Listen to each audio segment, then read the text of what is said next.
Intimidate you. You're used to being it, but are you even maybe a little surprised at how fast this career is progressing? Yeah, absolutely. Going into MMA, I didn't expect to be at this point this quick, but we're here, and I'm excited. I'm looking to make the most of every single opportunity that I get, and that's, to me, what every single fight is. It's a big opportunity, and I'm just excited to perform. I love it. Obviously, change of plans this week, change of opponent. Can you walk us through how that all unfolded? Was there any, discussion of the opponent, that sort of thing? How did it all unfold? So I found out on Monday evening while I was training that my opponent had pulled out, and initially I'm just like, dang it, 10 weeks of camp, we're not gonna get a fight. Frick, what am I gonna do? And it was in the middle of my workout, so I'm like, all right, I might as well just finish this workout up. So I just went and finished up, and then talked with my manager, and he was like, we think they might have a couple guys for you. We'll find out in the morning what the situation is, and so then in the morning I got a bout agreement, and I'm ready to go. So signed it, and here we are. Did you have any concerns with facing a newcomer, right? Because does that really propel you forward or prove anything for the people that are looking for you to answer questions?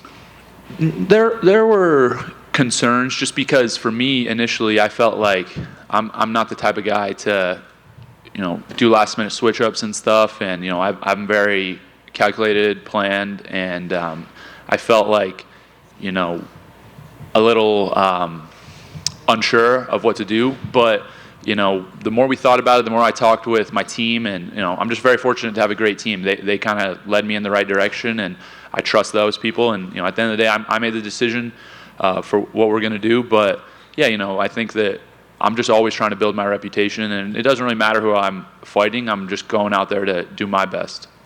Do you find it challenging at all? Because it seems like unless you go out there and destroy this guy in 30 seconds, people are going to say, oh, that Bo guy's all hype. We told you he wasn't that guy. I mean, is it difficult? It seems like the expectations for you are almost unrealistic at this point.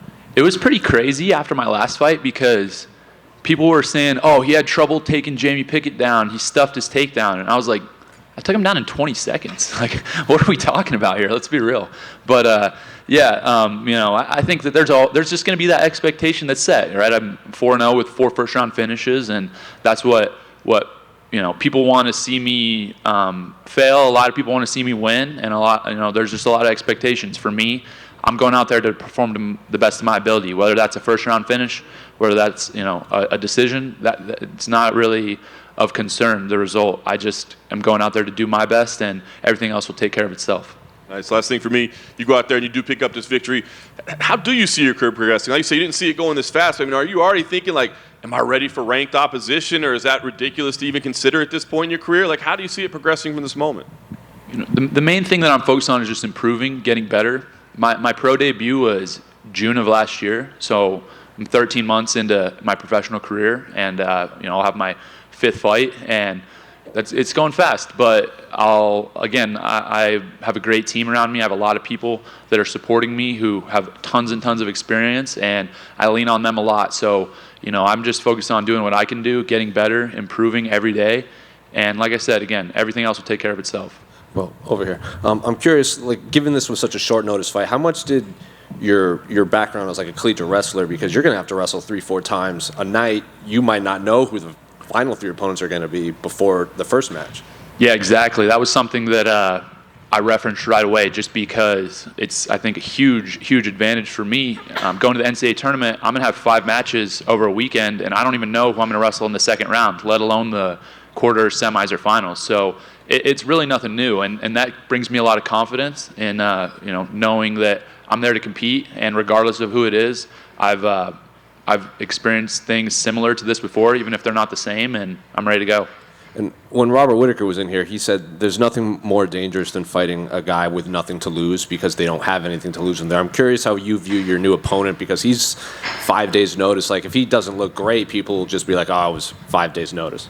Yeah, I absolutely think that he is in that situation. He doesn't have anything to lose. I think that this is a great opportunity for him. Even if he loses, he might be in the UFC after this. So it makes sense why he would take the fight. And for me, competing against people that have nothing to lose is nothing new. I've been doing that since I was a little kid, right? When I was 8, 9, 10 years old, I felt like that's how people competed against me. And so I have thousands of competition reps that way, and when I was in college, it was the same thing. People felt like they didn't have anything to lose, and they still lost. I'm curious, just based off of that, when was the last person you faced either in MMA or wrestling where you were the underdog? Like, people would be surprised if you had won. I don't know. I don't know the last time I was the underdog. Probably my sophomore year in college, which, that year I made the NCAA finals. I was competing against, the number one pound-for-pound guy in the NCAA. He had a 70-match win streak or so. And so, that's the last match that I think of as far as me being an underdog, where people thought I wasn't going to win. And a lot of my buddies made bets on that and won a lot of money. So I don't know. I guess that's it. But, I like being the favorite. I'm going to hopefully continue to be the favorite for the rest of my career. And then final one for me. I know you're young in your career, but Saturday is going to be Robbie Lawler's final fight of his MMA career. So I'm curious, coming up, did you, as a wrestling fan and a wrestler, did you have a favorite Robbie Lawler memory or fight when you were watching? Oh, yeah. My favorite Robbie Lawler memory is his fight against Rory McDonald.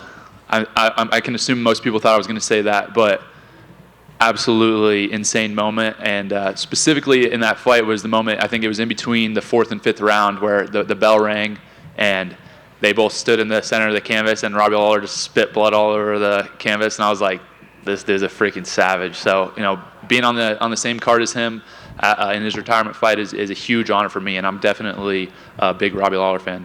Well, back here to your left. Quick question for you. I don't know if you're aware, but you are currently at least sitting at likely being the biggest favorite in UFC history. The Saturday night, and obviously the situation, late fight, first time UFC format. How does it feel that you, this early in your career, are making history?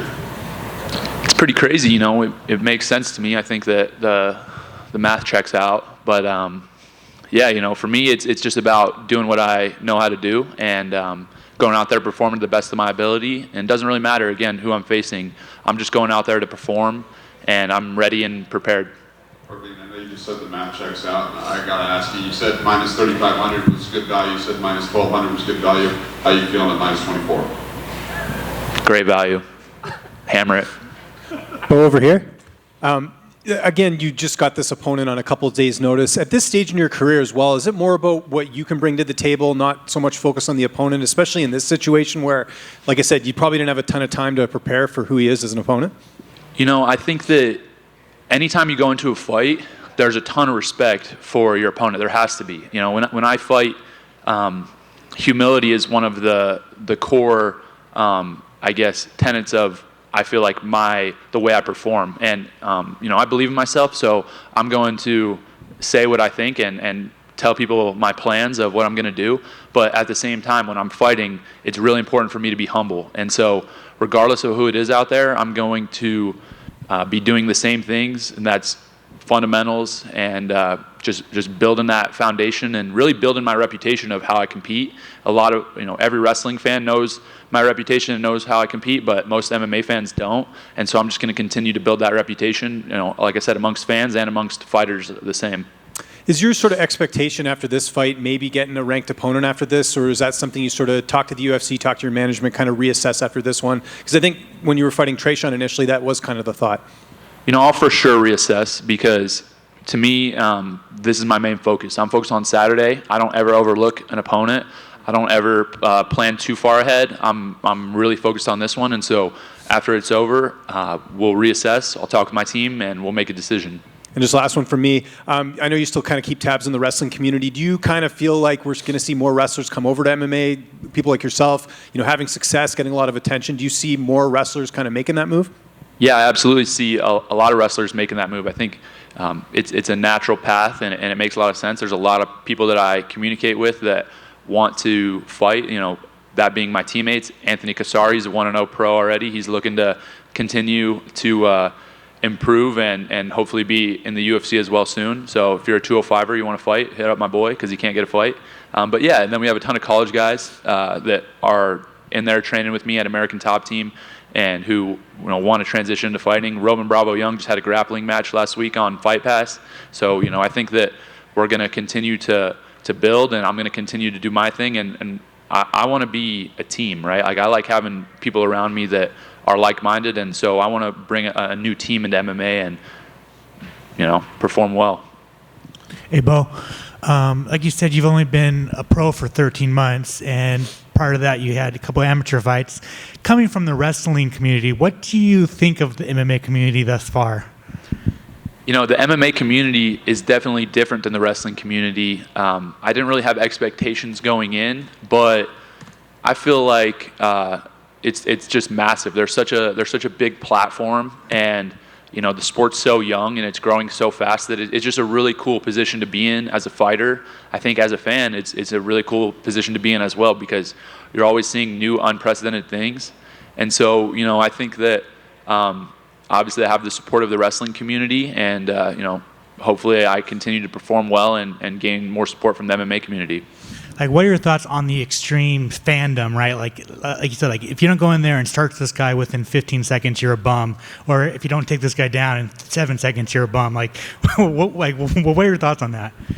It's interesting. It's a really interesting perspective to have, because, most people that are saying these things have never fought, never trained,